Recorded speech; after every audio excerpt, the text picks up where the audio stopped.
이번 주간은 예수님께서 구원 사역을 이루기 위해 예루살렘에 입성하시어 십자가에 못 박혀 죽으시기까지 겪었던 십자가의 고난과 십자가의 사랑을 묵상하는 고난주간입니다. 고난주간의 중심은 십자가입니다. 십자가에서 하나님의 공의와 사랑이 동시에 성취되었습니다. 십자가는 죄인을 구원하는 은혜입니다. 십자가는 죄인을 용서하는 은혜입니다. 우리는 십자가의 은혜로 말미암아 죄사함과 구원을 받습니다. 십자가의 은혜로 평안과 축복을 누리게 됩니다. 우리는 십자가의 은혜로 자유와 승리를 누리게 됩니다. 우리는 십자가의 은혜로 영광과 천국을 누리게 됩니다. 세상에는 두 종류의 사람이 있습니다.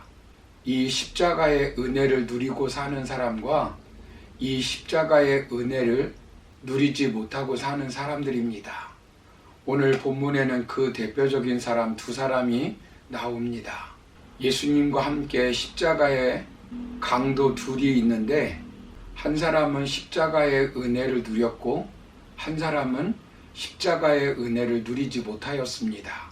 우리는 십자가의 은혜를 누리는 성도가 되어야 합니다. 그렇다면 우리가 누려야 할 십자가의 은혜는 무엇일까요? 우리는 죽어 마땅한 죄인이라는 사실을 믿는 은혜입니다. 십자가의 은혜를 누린 사람과 그 은혜를 누리지 못하는 사람의 차이를 본문에서 명확히 말씀하고 있습니다. 십자가의 은혜를 누리지 못하고 지옥에 간 강도를 보십시오. 같이 십자가에 달리면서 예수님께 무엇이라고 말합니까? 본문 39절을 보시면 달린 행악자 중 하나는 비방하여 이르되 네가 그리스도가 아니냐 너와 우리를 구원하라 하되라고 말씀합니다. 그는 행악자였습니다. 구체적으로 어떤 죄를 저질렀는지는 모르지만 당시 가장 수치스러운 십자가에 달릴 정도로 악행을 저질렀습니다. 그런데 자신의 죄의 심각성을 깨닫지 못하고 예수님을 비방합니다. 네가 그리스도가 아니냐 너와 우리를 구원하라고 조롱합니다. 이 비방과 조롱의 소리를 듣고 다른 한편에 있던 강도 한 명은 그 말을 듣고 이렇게 말합니다. 본문 40절을 보시면 하나는 그 사람을 꾸짖어 이르되 네가 동일한 정죄를 받고서도 하나님을 두려워하지 아니하느냐라고 말합니다. 여기 정죄란 판결 선고를 말하는 말로 동일한 사형 선고를 받고서도 라고 하는 말입니다. 십자가에 처형당하는 동일한 정죄를 받고도 하나님을 두려워하지 않는다고 꾸짖는 것입니다. 그러면서 무엇이라고 말합니까? 41절을 보시면 우리는 우리가 행한 일에 상당한 보응을 받는 것이니 이에 당연하거니와 라고 말합니다. 그는 자기가 죽을 수밖에 없는 죄인인 것을 인정하였습니다. 자기가 범죄한 것을 인정하는 것입니다. 이것이 은혜입니다. 자기가 사형 선고를 받아야 할 만한 마땅한 죄인이라는 것입니다. 이것이 은혜입니다. 자신의 죄 때문에 죽는 것이 당연하다는 것입니다. 그 죄의 대가를 받는 것이 당연하다는 것입니다. 자기의 죄 때문에 지옥 가고 지옥 형벌을 받는 것이 당연하다는 것입니다. 이것을 믿는 것이 바로 은혜입니다. 아무나 자신이 죄인인 것을 깨닫지 못합니다. 동일하게 십자가를 지고 죽어가고 있지만 마지막까지 한 사람은 자신이 죄인인지 모르고 한 사람은 자신의 죄를 인정하고 죄를 고백하며 구원받고 천국에 갔습니다. 여러분, 왜 이렇게 두 사람이 다른 것일까요? 본문 40절을 보시면 그 해답을 찾을 수 있습니다. 비방하는 강도를 향하여 하나님을 두려워하지 아니하느냐라고 말합니다.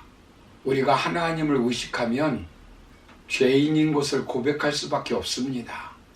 그러나 사람을 기준으로 하면 절대적인 죄의식보다는 조금 잘나면 우월의식이 생기고 조금 못나면 열등의식이 생깁니다. 감옥에 가면 대부분의 사람들이 억울하다고 말한다고 합니다. 자기만 억울하게 들켜서 감옥에 왔다는 것입니다. 하나님 앞에 서 있는 나와 사람 앞에 서 있는 나는 똑같은 사람이지만 차이가 납니다. 사람 앞에 서 있는 나는 억울하다고 말합니다.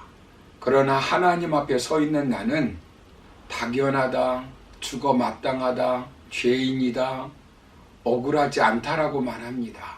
사도 바울처럼 죄인 중에 괴수라고 말하지 않을 수가 없다는 것입니다. 하나님 앞에 서 있는 이사야 선지자를 보십시오. 왕족입니다. 깨끗하고 경건하게 산 사람입니다. 그런데 하나님 앞에 서니까 이사야서 6장 5절을 보시면 화로다 나여 망하게 되었도다 나는 입술이 부정한 사람이요 나는 입술이 부정한 백성 중에 거주하면서 만군의 여호와이신 왕을 배웠음이로다 하였더라 라고 고백합니다. 누구든지 하나님 앞에 정직하게 서면 로마서 3장 10절 이하의 말씀처럼 고백하게 되어 있습니다. 의인은 없나니 하나도 없으며 깨닫는 자도 없고 하나님을 찾는 자도 없고 다 치우쳐 함께 무익하게 되고 선을 행하는 자는 없나니 하나도 없도다. 죄는 포장하면 포장할수록 더욱 골마 터지게 되어 있고 죄는 덮어놓고 위장하면 더욱 인생은 죄의 깊은 늪에 빠져 무기력해져 버립니다. 죄는 회개하고 고백해야 사죄의 길이 열리고 자유와 평안을 누릴 수 있습니다. 그런데 십자가의 은혜를 받아야 구원받은 강도처럼 자신의 죄를 인정하고 회개할 수 있는 것입니다. 십자가에서 사형을 당하고 있는 사형수 같은 죄인일지라도 죄를 인정하고 회개하면 용서받지 못할 죄가 없습니다. 구원은 죄가 없는 자가 받는 것이 아닙니다. 죄를 회개하는 자가 받는 것입니다. 천국은 죄가 없는 자가 들어가는 것이 아니라 예수님의 십자가의 보혈로 죄사함을 받은 자만 들어가는 것입니다. 요한일서 1장 9절을 보시면 만일 우리가 우리 죄를 자백하면 그는 밉보시고 의로우사 우리 죄를 사하시며 우리를 모든 불의에서 깨끗하게 하실 것이요 라고 말씀합니다. 이 사실을 믿으시기를 바랍니다. 베드로는 예수님을 3번이나 모른다고 부인했지만 닭 우는 소리를 듣고 죄를 깨닫고 통곡하고 회개하였습니다. 어거스틴도 방탕한 생활을 하였지만 하나님께 나와 애통해하며 참회하여 용서받고 성자가 되었습니다. 이사야서 1장 18절을 보시면 여호와께서 말씀하시되 오라 우리가 서로 변론하자 우리의 죄가 주홍 같을지라도 눈과 같이 희어질 것이요 진홍같이 붉을지라도 양털같이 희게 되리라 라고 말씀합니다. 사랑하는 성도 여러분, 하나님은 우리의 죄를 기억하며 우리를 정죄하시는 분이 아니십니다. 우리가 회개하면 십자가의 보혈로 그 죄를 다 씻어주시는 분이십니다. 이사야서 43장 25절을 보시면 나 곧 나는 나를 위하여 내 허물을 도말하는 자니 내 죄를 기억하지 아니하리라 라고 말씀합니다.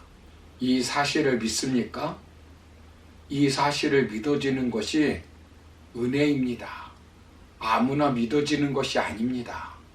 아무나 죄인인 것을 고백하는 것이 아닙니다. 우리가 십자가의 은혜를 통해 이 복을 누리는 사람들입니다. 그러므로 고난주간에 십자가를 통해 주시는 죄 용서의 은혜를 누리는 한 주간이 되시기를 주님의 이름으로 축원합니다. 감사합니다.